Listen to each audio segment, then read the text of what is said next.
Welcome back to the programme. Well, rapper ASAP Rocky has pleaded not guilty to the charge of assault in Sweden.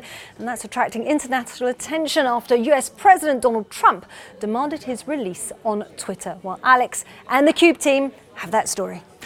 Isabel, it's an interesting story that's become an international dispute after the US president got so involved. But if you're not a big music fan, you may never have heard of ASAP Rocky. He's an American rapper, known obviously among his fans around the world. But he has become a controversial figure ever since a brawl at the end of last month, which led to conflicting claims of what happened. Now, ASAP Rocky himself posted videos on Instagram, which he claims shows the men approaching him and he was having to defend himself. But those same individuals said he assaulted them. Either way, ASAP Rocky voluntarily went to speak to the police in Sweden, was then arrested and eventually was charged with assault. In his trial today, he pleaded not guilty to that charge. Now, why has this become a story so much bigger than just one artist? Well, it is the belief among many, including the US president, that ASAP Rocky has been unfairly treated.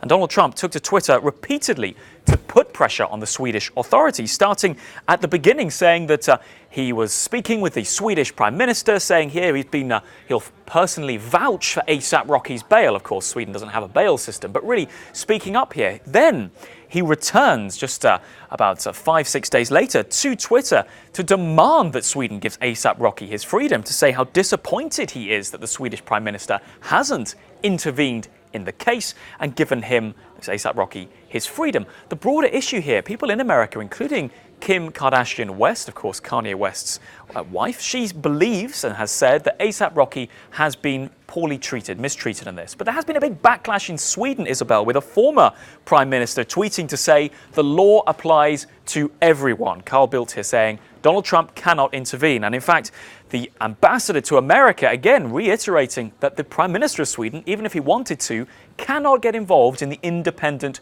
judiciary. This has been a big row, and no doubt with ASAP Rocky today pleading not guilty, Donald Trump, we know, is watching this trial. Whether, of course, as the trial progresses, he will tweet more and make more demands on Sweden, escalating the row, we don't know. But of course, this is a highly controversial case for people both in Sweden and, of course, back in the United States.